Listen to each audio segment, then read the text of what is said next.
everyone, and welcome to the For Fun of Knit podcast. My name is Linda, and I'm coming to you from the sunny southeast coast of Ireland. It is day 5 of the FAB14 in February, where I cast on as much as I can in the first 14 days of February. I have 19 patterns and one wishful thinking pattern that I get to have the potential of casting on in the next 14 days. So not even I know what I'm actually casting on because I have more projects than there are days. So how am I selecting these projects? I'm selecting it by using a spinning wheel. So if you want to know all the projects that are potentially on the docket for casting on through February to the 14th of February, then please check out February 1st. At the end of the video, I've got the lineup of patterns there. You can also see what's left on the spinning wheel if you read the spinning wheel. So the way it works is I loaded 19 patterns and one wishful cast on onto the spinning wheel, and every day I spin the wheel and it selects a pattern for me, so I don't know what I'm casting on, and I cast that on. The next day I will recap how I progressed with that pattern, and we'll spin again for the next pattern. And on the days that I'm spinning for those patterns, I will review the pattern that I have to cast on, a brief review of the pattern, and the yarn that I've selected to go with that pattern. So I would love to thank all of you for your wonderful comments, certainly in my January vlogs, but also the beginning of these daily February shenanigans. I am so thrilled that you are having as much fun with it as I am, and I hope over the next, remainder of the time, it continues to be fun. So I'm certainly enjoying myself. I think some of the questions I got both in January when I announced this and on the first vlog was, do you have enough needles? Yes, I do. I have a stash of needles. I am thrilled that so many of you are participating. It was never an expectation that anybody else other than myself would be this crazy. So thank you for those of you that are participating. I think that's fabulous. I would love to know what you're casting on. The majority of you, of course, are not casting on 14. You are smart. You are smart. But it seems like this little event is inspiring you to dig deep into not only your stash, but some of your patterns, and hey, come up with some great wins from the past. So I'm so excited. What else can I tell you? That's about it. So let's get right into it. I'll put the pattern picture up here, but yesterday I cast on, day 4 was the 1908 pattern by Thea Coleman. And I don't know if it's Coleman or Coleman, not too sure, but I say Coleman. This is one of her earlier patterns. This has been out for quite some time, and I am knitting the size 4, which is the 44 inch, I think 44¼ inch bust, because I'm supposed to have about 5 inches positive ease. And I am using this beautiful Quince & Company Lark, which is 100% American wool, and it's called Lark. That's the colorway, and I don't know if that's the colorway or if that's is that the colorway? Lark, yeah, there is. Oh, in the color Cypress. Didn't know that. There you go. Yesterday I should have said that. In the color Cypress. So that makes sense to me. It took me, of course, last night I was casting on, or yesterday I was casting on, and it took me, first I had to learn how to do a cable cast on because I forgot. I've done it before, but not in every project. So of course that knowledge went in and out the door. So I always watch Very Pink Knits, Stacy from Very Pink Knits, to figure that out. But that was for the cable cast on, and that was really easy. The cast on was easy, but then the pattern, this is my first Thea Coleman pattern that I'm actually working through. I started one a couple years ago, but I didn't progress it. I chose the wrong yarn. but she writes differently than what I'm used to in terms of her organization of the patterns. So I had to skip around the pattern to figure out where the initial ribbing instructions were. The first set of instructions, there's a whole bunch of instructions, but it's the cable pattern. Then she goes into the start of the sweater. So I was getting a little confused because I thought I cast on and then there was round 1, round 2, round 3, round 4, where those rounds had to do with the cables. Down lower and the next page was the ribbing, what to do with the ribbing. So it took me a couple tries. I couldn't figure out what I was doing wrong. But note to self, read the entire pattern before you start. You might save yourself some time. But I successfully got this far on the ribbing. Now this sweater is supposed to be knit in the round. I want a split hem. I love a split hem. So now that I've done the ribbing on one side, I am now wondering whether I should just do like some of the people have done and knit the pattern flat.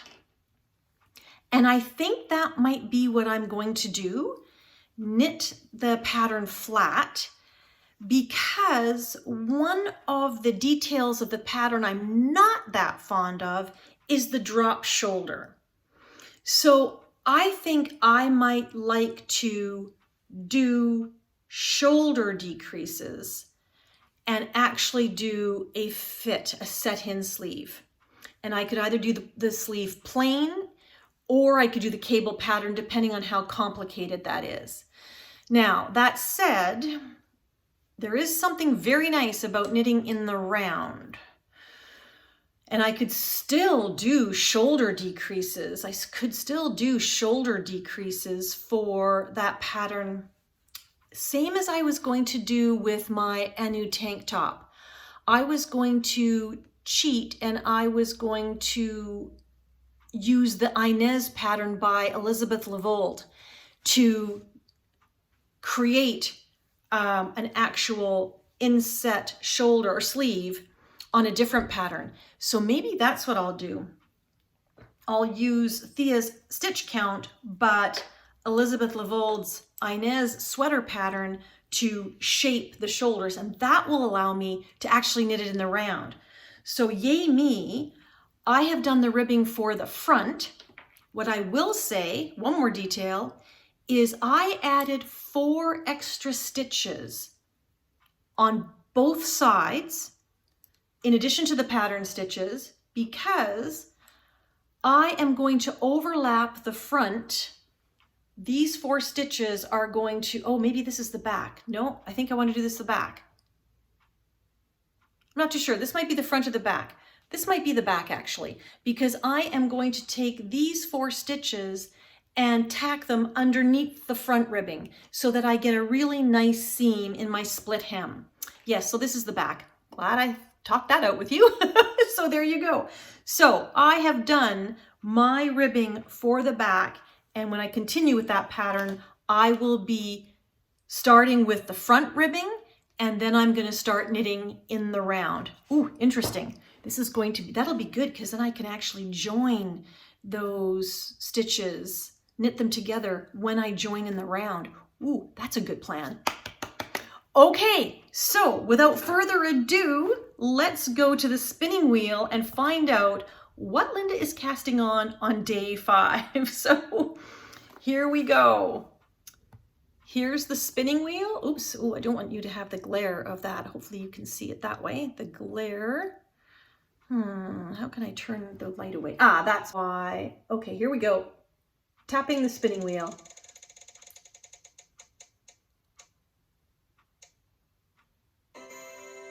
What does it come up with? Winterberry socks. Yay! Oh, I'm so excited. I say that every time. Yes, I'm excited. And you're going to hear that the whole entire time because all of these patterns are patterns that I actually wanted to knit. So let me go get the print off the pattern, grab the yarn, and we'll do a quick review. Okay, So the pattern, I'll put a picture up here, is the Winterberry Socks by This Handmade Life, Olivia of This Handmade Life. And she also has both a Ravelry store. She also has an Etsy store where she sells her sock patterns as well as some knitted socks and project bags. But this has been in my queue for a significant amount of time. So 2020, I think, is when it was published, November 2020. So I bought it immediately, and I wanted to use this beautiful 20% yak, 10% nylon, 70% merino yarn from Shirley Bryan Yarns, and it's called Braverman. Now, doesn't that look like Winterberry to you? A nice, deep, purpley, oh, I don't know, it's purpley, reddish, pinkish. Oh, it's just beautiful. And I have one skein already wound up, so I have 2 skeins of it, where the other pattern I hope I get to make is the Winterberry mitts, which would match. Wouldn't that be lovely? So this, because of all the detail, you see all the, there's baubles. I'm gonna love doing baubles. Again, this is not gonna be a fast pair of socks. This is gonna be a slow pair of socks because there's baubles the whole way, and I'm doing all of the baubles. And so it's knit on a 2.5 millimeter or a 1.5 US 1.5 needle, because those baubles and the pattern are going to cinch in the sock just a little bit. You need 420 yards, and I have 437. Thank goodness. It comes in 2 sizes, women's, medium, and large. Yeah. And what else can I tell you about it? In her examples, she has used 100% wool. I don't have any 100% wool in a fingering that I think would suit a sock. I do have DK that I bought from Prince Edward Island from Fleece and Harmony, but I'm going to wait for a very special pair of socks and DK weight socks for that. I'm not going to try and fudge the pattern, but I think this pattern is going to be absolutely lovely in this color, and I love the bauble detail. This is, it's got cables, baubles, heel flap and gusset, and it's cuff down. So that's good to know. I prefer toe up only because then I know how much yarn I can actually use and how the length of my leg, but I will trust the pattern and make sure that, yeah, I go slowly, and the baubles are going to, I'm just looking at these baubles. There's 4 baubles per branch all the way up. And how many are there? There's 1, 2, 3, 4, 5, 6, 7, 8, and it's on both sides. So there's 64 baubles per sock, as far as I can tell. And I'm very happy that they're not super long. They're not super long. There are 64 baubles per sock. Oh my gosh, because there's baubles on both sides of the front of the leg. So there you go. Okay, that is it for today. I am going to get cracking on my socks, and I may or may not check in with you later. It totally depends on how the day unfolds. So if I don't check in with you later, have a wonderful day, and I can't wait to see you all tomorrow. And if I do check in tomorrow or later on, then I will show you a little bit of my progress. Take care, everybody.